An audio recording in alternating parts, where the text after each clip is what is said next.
Hello, my name is Hans George Campbell. I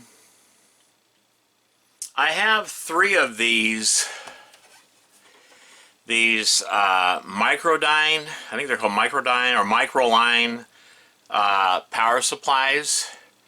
These are really good power supplies for the Amiga 500, 600, and 1200 computers. But I've had these for a while, and I think they're suffering from, the capacitors are finally failing after all these years, And how I know this is because when I hooked up my Amiga 1200 computer up to this power supply, the computer worked, except I noticed I was getting distorted sound or garbled sound from the computer. And I panicked. I thought, well, God, I must have damaged the op-amp circuitry when I did the recap or whatever. Something's wrong. I must have messed up the computer somehow when I did the recap.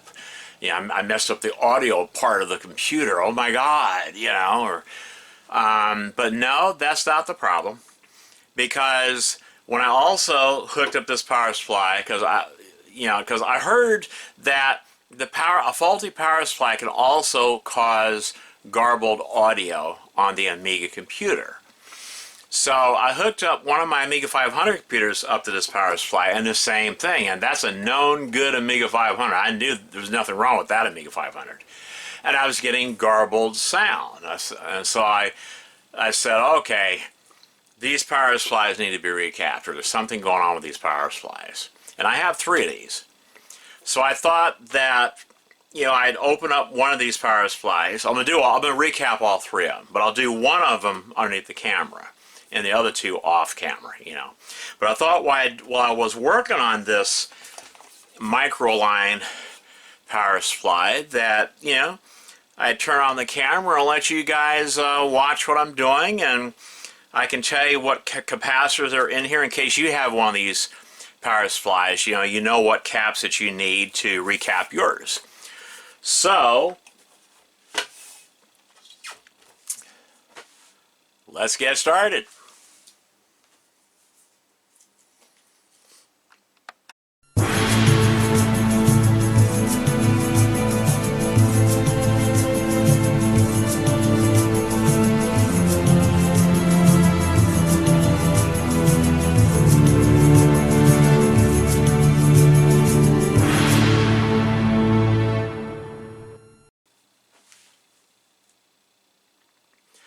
Alright, the first thing that you're going to need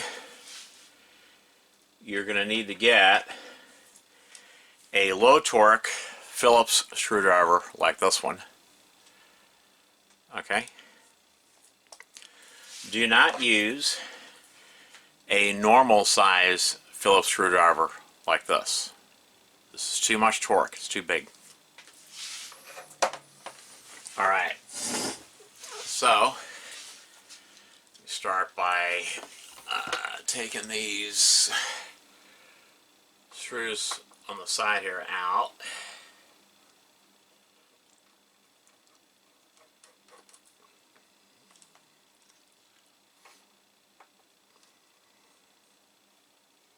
Yeah, these Microline power supplies, they're very nice. I have one also for my Commodore 64 computers. I use one just like this that was made for the Commodore 64. It's a really nice power supply. I think they're handmade. They're handmade, and this label is stuck on the front. Yeah, nice power supply. I was thinking about making something like this for my Amiga 1200 computer and 500s, okay? But mine would also have a voltage meter on the front. Well, one voltage meter for the 5 volts and one for the 12 volts on the front, so I can keep track of the voltages. So after we get those screws out, this should come up, unless there's one holding in the back. Oh, it's got these little things here, so you got to pull it past them. in order to get it out. Okay, that's fine. Oh, come on, you gotta come out of there. Come on. Yeah, come on. Get out of there. Oh. Alright. So as you can see, it's definitely... Let me get these cords out of the way. It's definitely a homemade job. Definitely a homemade job. Let me put it like this so that I can zoom in a little bit better. You guys can see how it's made. You know, it's definitely a homemade job. But it's a good power supply. They're a lot better than the ones that Commodore did, you know, I think. And these use discrete components, which I think are better than switching power supplies. I really do. But you can only go up so far in wattage with discrete components, and then you're forced to use switching power supply technology, you know. Where for low amperage, you know, a power supply with discrete components like this is actually preferred. So this is a really good power supply for an Amiga 500, you know, a 600 or a 1200. You know, these are actually very good. You got your transformer. It looks like it's soldered directly onto the board, and then it's bolted onto the case, and that's what holds the board in. Holy crap. Oh my god, man. It looks like there's only 1, 2, 3 main caps. Actually 4. Because you got... Let me get my pointer. I don't know. Because of the way this was done, I don't know if I'm going to be able to get in there and recap this. Let me zoom out a little bit. I don't know if I'm going to be able to get in and recap this. But there's a capacitor there. There's one there, there's one there, and there's one here. I think that's all the capacitors that I see. There's also a couple of socketed ICs, and there's discrete voltage regulator right there. I don't know what that would be. Have to check these to see what they are.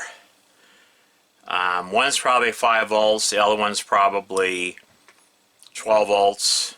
I know there's got to be negative 12 volts as well, because the Amiga has an op-amp for the audio circuitry, and the op-amp requires negative 12 volts. Okay, you got some diodes back down here. So, yeah, I'd have to undo the transformer in order to get this board out. This is going to be a nightmare to try to recap this. Man. Yeah. It is fuse protected. It's got a fuse here, and also has a fuse here. You know, so I don't know why they would have to have so many fuses. You know. Yeah. Okay. So, I just thought I'd show the inside of one of these Microline capacitor, or Microline power supplies. And when I come back, I'll have a list of the capacitors for you. So you can, you know, if you have one of these power supplies, you can recap it. Apparently this was done in 3/1 of 1990. That's how old this power supply is. So yeah, it most definitely needs to be recapped. Anyway, I'll be back shortly.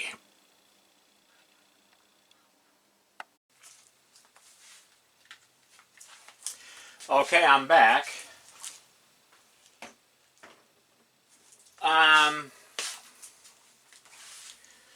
The capacitors that are in this Microline power supply, 2 of them are 4,700 microfarad at 16 volts. And that's going to be these, I believe it's going to be this capacitor here and this one, the larger ones.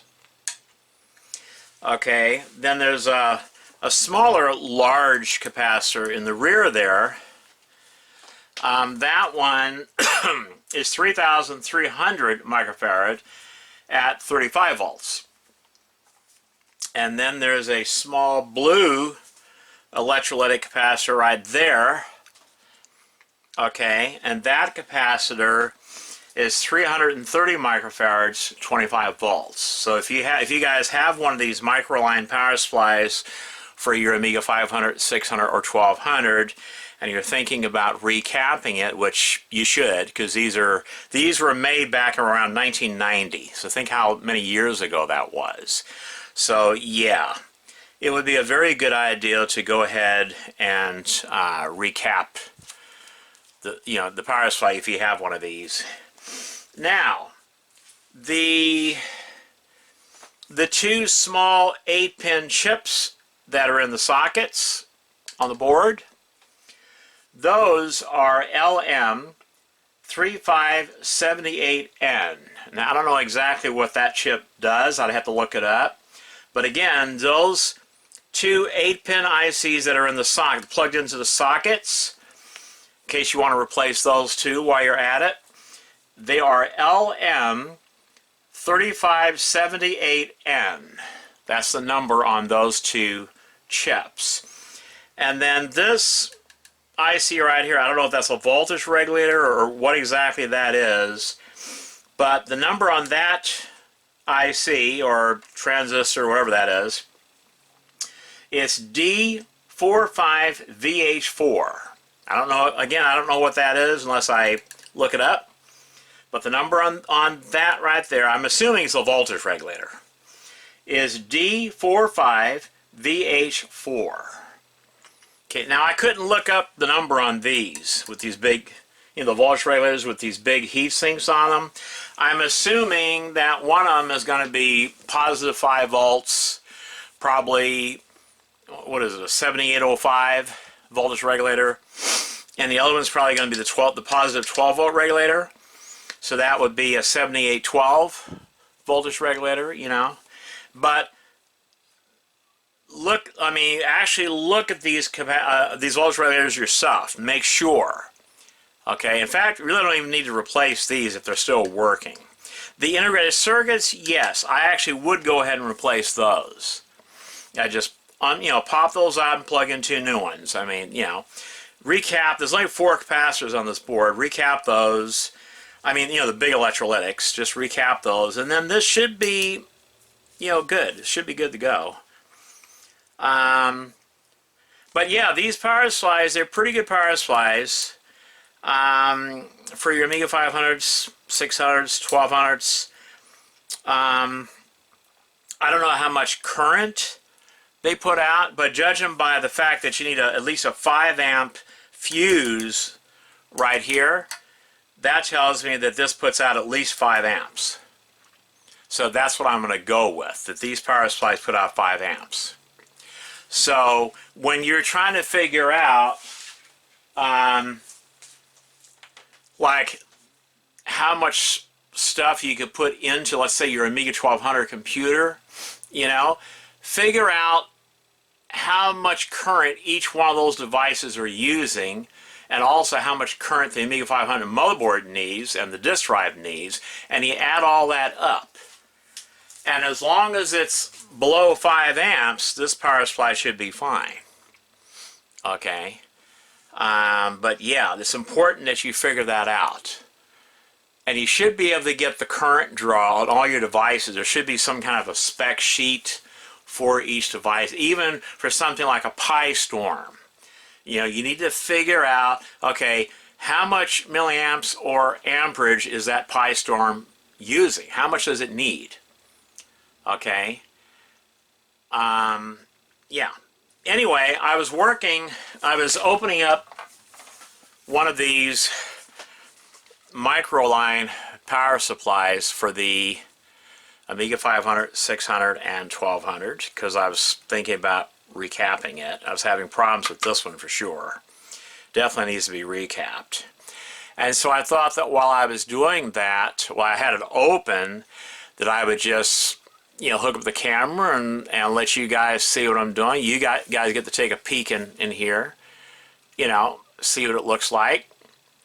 So if you have one of these, now you know what value the capacitors are, and you can go ahead and recap yours. Okay? Anyway, this is just a quick, short video. I hope you enjoyed it. My name is Hans George Campbell, and stay tuned for more exciting content here on the Hans Campbell Show. I have a lot more exciting content coming up this year. Anyway, that's it for this video. My name is Hans George Campbell, and until next time.